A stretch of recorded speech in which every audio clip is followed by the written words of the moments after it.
Student, आज की class में हम अध्ययन करें सामाजिक विज्ञान का और सामाजिक विज्ञान में पढ़ेंगे राजनीति शास्त्र। राजनीति शास्त्र का ये चैप्टर 3 है और पार्ट उसका 2 है। ठीक है, लोकतंत्र और विविधता चैप्टर नेम है। हमने क्वेश्चन पढ़े थे 1 से लेकर 7 तक और उसी के आगे हम 6 तक और उसके आगे कुछ दीर्घ उत्तरीय प्रश्न भी पढ़े थे, तो 3। तो अब हम इसी के आगे क्वेश्चन जो लघु उत्तरीय क्वेश्चन हमारे चल रहे थे उसी के आगे हम कुछ विशुद्ध उत्तरीय भी प्रश्न पढ़ लेते हैं। तो क्वेश्चन नंबर हमारा 7 से स्टार्ट करेंगे। चलिए क्वेश्चन नंबर 7 को पढ़ते हैं। ये दीर्घ उत्तरीय प्रश्न है। देखिए क्वेश्चन 7 क्या लिखा हुआ है, दीर्घ उत्तरीय प्रश्नों में आ गई है। देखिए इसमें पूछा गया है कि मैक्सिको नगर में ओलंपिक मुकाबलों में नागरिक अधिकार आंदोलन घटना का वर्णन कीजिए। मैक्सिको नगर में ओलंपिक मुकाबलों में हमें नागरिक अधिकार आंदोलन घटना का वर्णन करेंगे। अगर उसमें बात करें तो जो टाइमिंग थी वो था सन 1968 की टाइमिंग थी। सन 1968 में मैक्सिको नगर में ओलंपिक मुकाबलों में नागरिक अधिकार आंदोलन की प्रमुख घटना हुई। ठीक है, सन 1968 में मैक्सिको नगर था। मैक्सिको नगर में ओलंपिक मुकाबलों में नागरिक अधिकार आंदोलन की जो प्रमुख घटना हुई थी। ठीक है, 200 मीटर दौड़ के पदक समारोह में अमेरिकी राष्ट्रगान बज रहा था। ठीक है, 200 मीटर दौड़ के पदक समारोह में अमेरिकी राष्ट्रगान जो था वो बज रहा था और सिर झुकाए हुए तथा मुट्ठी ताने हुए 2 खिलाड़ी खड़े हुए थे। सिर झुकाए हुए तथा मुट्ठी ताने हुए 2 खिलाड़ी खड़े हुए थे। वे थे अमेरिका के धावक टॉनी स्मिथ और जॉन कार्लोस। कौन थे? टॉनी स्मिथ थे और जॉन कार्लोस थी। ठीक है, ये दोनों अफ्रो अमेरिकन थे। ये दोनों कैसे थे? अफ्रो अमेरिकी थे। इन्होंने क्रमशः स्वर्ण और कांस्य पदक जीते थे। उन्होंने जूते नहीं पहन रखे थे, केवल मोजे चढ़ाए पुरस्कार लेकर दोनों ने यह दिखाने का प्रयास किया था कि अमेरिका अश्वेत लोग गरीब हैं। जो अमेरिकी अश्वेत लोग हैं वो गरीब हैं, इसलिए उन्होंने जूते नहीं पहने थे और केवल मोजे ही चढ़ाए हुए थे, मतलब पहने हुए थे। और पुरस्कार लेकर दोनों ने ये दिखाने का प्रयास किया, मोजे पहनकर पुरस्कार लेकर दोनों ने ये दिखाने का प्रयास ही किया था कि जो अमेरिका के अश्वेत लोग होते हैं, मतलब काले लोग होते हैं, वो गरीब हैं। स्मिथ ने अपने गले पर एक काला मफलर डाला हुआ था जो अश्वेत लोगों के आत्मगौरव का प्रतीक था। जो क्या था? अश्वेत लोगों के आत्मगौरव का प्रतीक था। कार्लोस ने मारे गए अश्वेत लोगों की याद में काले मनके की एक माला पहनी हुई थी। उन्होंने अपने इस ढंग से अमेरिका में होने वाले रंग भेद के बारे में अंतर्राष्ट्रीय स्तर पर अधिकारियों का ध्यान आकर्षित करने की कोशिश की। ठीक है, अब काले दस्ताने और बंधी हुई मुट्ठियां अश्वेत शक्ति का प्रतीक है। रजत पदक जीतने वाले ऑस्ट्रिया के धावक जो थे वो थे पीटर नॉर्मन ने अपनी जर्सी पर मानवाधिकार का बल्ला लगाकर इन दोनों खिलाड़ियों के प्रति अपना समर्थन दिया। अपना क्या दिया? समर्थन दिया। क्वेश्चन नंबर 8 की अगर बात करें तो क्वेश्चन नंबर 8 में पूछा गया है कि क्या राजनीति में सामाजिक जो विभाजन है, तो सामाजिक विभाजन की हर अभिव्यक्ति फूट पैदा करती है। तो हाँ, अगर हम बात करें सामाजिक विभाजन की, तो सामाजिक विभाजन की हर अभिव्यक्ति राजनीति में फूट पैदा नहीं करती। संसार के अनेक देशों में किसी न किसी प्रकार का सामाजिक विभाजन तो है। ठीक है, और ऐसे विभाजन राजनीतिक रूप भी धारण कर लेते हैं। लोकतंत्र में राजनीतिक जो दल होते हैं तो उन दलों के लिए सामाजिक विभाजन की बात करना तथा विभिन्न समूहों से अलग अलग वचन देना स्वाभाविक बात है। विभिन्न समुदायों की उचित मांगों और आवश्यकताओं को पूरा करने वाली नीतियां बनाना भी इसी का एक भाग है। अधिकतर देशों में मतदान के स्वरूप और सामाजिक विभाजनों के बीच प्रत्यक्ष संबंध दिखाई देता है। इसलिए एक समुदाय के लोग प्रायः किसी एक दल को दूसरे के मुकाबले अधिक पसंद करते हैं और उसी को अपना वोट भी देते हैं। ठीक है, तो ये था हमारा क्या सामाजिक जो मतलब विभाजन किस प्रकार से फूट डालता है कि नहीं। ठीक है, उसके बारे में हमने चर्चा की। क्वेश्चन नंबर 9 की बात करें तो क्वेश्चन नंबर 9 में कहा गया है यहाँ पे कि उत्तरी आयरलैंड में टकराव का क्या कारण था, यह टकराव कैसे समाप्त हुआ। तो उत्तरी आयरलैंड के बारे में भी हमने पढ़ा भी था, नीदरलैंड के बारे में।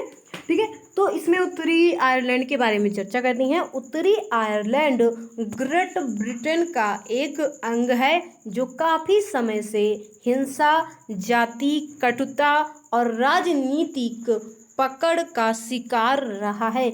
यहाँ अधिकतर ईसाई धर्म के अनुयायी हैं जो प्रोटेस्टेंट और कैथोलिक में बटे हुए हैं। कैथोलिकों का प्रतिनिधित्व नेशनलिस्ट पार्टियां करती हैं। उनकी मांग है कि उत्तरी आयरलैंड को गणराज्य के साथ मिलाया जाए जो कि कैथोलिक बाहुल्य है, मतलब जहाँ पे कैथोलिक बहुत से लोग रहते हैं। प्रोटेस्टेंट का प्रतिनिधित्व यूनियनिस्ट पार्टियां करती हैं जो ग्रेट ब्रिटेन के साथ ही रहने के पक्ष में है, क्योंकि ब्रिटेन मुख्यतः प्रोटेस्टेंट देश है। दोनों पार्टियों के बीच चलाने वाले हिंसक टकराव में ब्रिटेन के सुरक्षा बलों सहित सैकड़ों लोग और सेना के जवान मारे जा चुके हैं।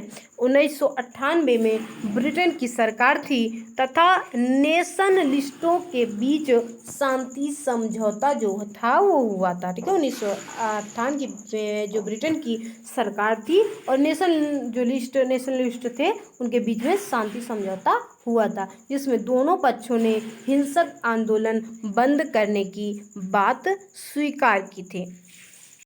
अगले क्वेश्चन की बात करें तो अगला क्वेश्चन है सामाजिक विभिन्नताएं किस प्रकार लोकतंत्र को शक्तिशाली बनाती हैं। सामाजिक विभाजन की बात करें तो सामाजिक विभाजन जहां फूट पैदा करता है वहीं लोकतंत्र को शक्तिशाली भी बना सकता है। लोकतंत्र में सामाजिक विभाजन की महत्वपूर्ण भूमिका है। यह स्वस्थ राजनीति का लक्षण भी है। राजनीतिक अभिव्यक्ति से ही छोटे सामाजिक समूह हाशिए पर रखी गई जरूरतों और परेशानियों को प्रकट किया जाता है और सरकार का ध्यान इस ओर आकर्षित किया जाता है कि राजनीति में विभिन्न प्रकार के सामाजिक विभाजन की अभिव्यक्ति ऐसे विभाजनों के बीच संतुलन पैदा करने का काम भी करती है। इसी के कारण कोई भी सामाजिक समूह ज़्यादा उग्र नहीं हो पाता।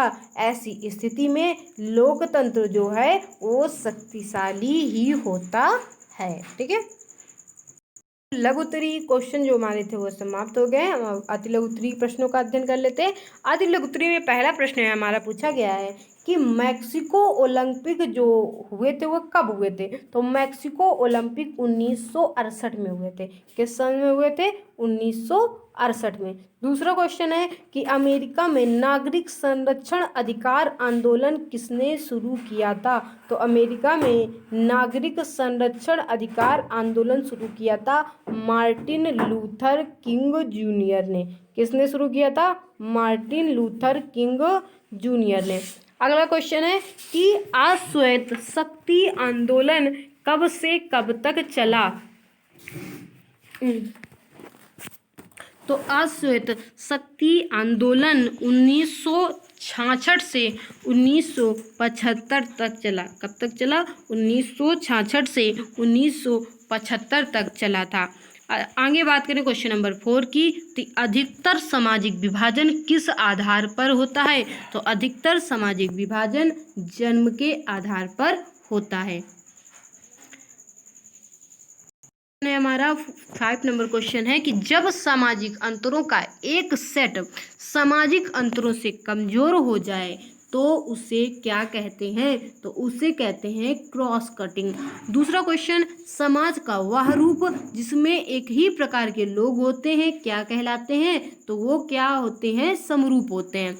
अगली क्वेश्चन, जो व्यक्ति काम के लिए एक स्थान से दूसरे स्थान पर जाए उसे क्या कहते हैं? तो उसे मिग्रांट कहते हैं। ठीक है, आगे बात करें, मिग्रेंट भी कहते हैं। आगे बात करें दूसरे क्वेश्चन की कि उत्तरी आयरलैंड में ईसाई मत के कौन से पंथ के अनुयायी रहते हैं? तो उत्तरी आयरलैंड में ईसाई मत के प्रोटेस्टेंट और कैथोलिक लोग मतलब कैथोलिक जो हैं वो अनुयायी रहते हैं। ठीक है, अगला क्वेश्चन, ब्रिटेन में सरकार तथा राष्ट्रवादियों के बीच आयरलैंड का समझौता कब हुआ? तो ब्रिटेन में सरकार तथा राष्ट्रवादियों के बीच में जो समझौता हुआ था, आयरलैंड का जो समझौता हुआ था वो हुआ था 1998 में। अगला हमारा क्वेश्चन है लास्ट कि क्या सभी सामाजिक अंतर सामाजिक विभाजन करते हैं? तो नहीं, सभी जो सामाजिक अंतर होते हैं वो विभाजन नहीं करते हैं। अब हम कुछ बहुविकल्पी जो क्वेश्चन है उनका भी अध्ययन कर लेते हैं। देखिए, पहला बहुविकल्पी क्वेश्चन हमारा क्या है कि 1968 ईस्वी के ओलंपिक खेलों का आयोजन कहाँ हुआ था? मैक्सिको में, लंदन में, पेरिस में या मॉस्को में? तो 1968 का जो ओलंपिक खेल का आयोजन हुआ था वो हुआ था मैक्सिको में। ठीक है, तो Mexico is your right option. अगले क्वेश्चन की अगर बात करें तो अगला क्वेश्चन हमसे पूछा गया है, कहा गया है कि निम्न में से कौन सा भारत में सामाजिक विभाजन का आधार नहीं है? तो जो स्वास्थ्य है, ठीक है, जो क्या होता है? स्वास्थ्य, ये सामाजिक विभाजन का अधिकार नहीं है। बाकी जाति, धर्म और भाषा ये सभी सामाजिक विभाजन के अधिकार हैं। अगला तीसरा क्वेश्चन पूछा गया है कि किन दो अफ्रो अमेरिकी खिलाड़ियों के नस्लवाद की नीति के विरुद्ध अपना विरोध प्रकट किया? किन दो अफ्रो अमेरिकी खिलाड़ियों ने नस्लवाद की नीति के विरुद्ध अपना विरोध प्रकट किया? तो वो दोनों थे, कौन से थे? टॉमी स्मिथ और जॉन कार्लोस। इन दोनों ने खिलाड़ियों ने क्या किया था? नस्लवाद के नीति के विरुद्ध अपना विरोध प्रकट किया। यह है क्वेश्चन नंबर 3 हमारा, किन दो अफ्रो अमेरिकी खिलाड़ियों ने नस्लवाद की नीति के विरुद्ध 1968 में मैक्सिको में होने वाले ओलंपिक मुकाबलों में अपना विरोध प्रकट किया? तो ये थे टॉमी स्मिथ और जॉन कार्लोस। ये हमारा होगा राइट ऑप्शन। अगले क्वेश्चन पे देखते हैं। अगला क्वेश्चन था कि स्मिथ और कार्लोस का ओलंपिक पदक वापस क्यों लिया गया? तो स्मिथ और कार्लोस का जो ओलंपिक पदक था, जो दिया गया था उन्हें, वो वापस इसलिए लिया गया क्योंकि संघ ने उन्हें राजनीतिक बयान देकर ओलंपिक भावना का उल्लंघन करने का दोषी माना था, इसलिए उनसे जो पदक था वो वापस ले लिया गया था। अगले क्वेश्चन की हम यहीं पे बात करें तो अगला क्वेश्चन है हमारा कि वो कौन सा ऑस्ट्रेलियाई खिलाड़ी था जिसने टॉमी स्मिथ और जॉन कार्लोस के पक्ष में विरोध किया? तो देखिए, वो एक जो ऑस्ट्रेलियाई खिलाड़ी था वो था पीटर नॉर्मन। पीटर नॉर्मन ने टॉमी स्मिथ और जॉन कार्लोस के पक्ष में विरोध किया था। अगला क्वेश्चन देखिए, अगला क्वेश्चन है सामाजिक विभाजनों का मुख्य आधार क्या था? तो सामाजिक विभाजनों का मुख्य आधार जन्म था। क्या था? जन्म। ठीक है, अगले क्वेश्चन पे चलते हैं। अगला क्वेश्चन 7 नंबर है, श्रीलंका में किस तरह के सामाजिक विभेद हैं? तो श्रीलंका में बात करें तो भाषाई एवं धार्मिक रूप से क्या है? विभेद हैं। ठीक है, श्रीलंका में किस तरह के सामाजिक विभेद हैं? तो श्रीलंका में किस तरह के सामाजिक विभेद हैं? भाषाई एवं प्रादेशिक विभेद हैं। अगले क्वेश्चन की बात करें, क्वेश्चन 8 है हमारा। क्वेश्चन नंबर 8 क्या कह रहा है कि 17वीं व 19वीं शताब्दी के मध्य अमेरिकी दास किस नाम से जाने जाते थे? तो 17वीं और 19वीं शताब्दी के मध्य अमेरिकी दास किस नाम से जाने जाते थे? तो जाने जाते थे अफ्रो अमेरिकन के नाम से। अगला क्वेश्चन है हमारा कि यूगोस्लाविया के विघटन का इनमें से कौन सा उत्तरदायी था कारण। ठीक है, तो ये था जो यूगोस्लाविया के विघटन का सबसे जो उत्तरदायी मुख्य कारण था वो था धर्म के आधार पर राजनीतिक बंटवारा। यही यूगोस्लाविया के विघटन का मुख्य उत्तरदायी कारण था। अगला क्वेश्चन है अमेरिका में नागरिक अधिकार आंदोलन किस अश्वेत नेता की अगुवाई में चलाया गया था।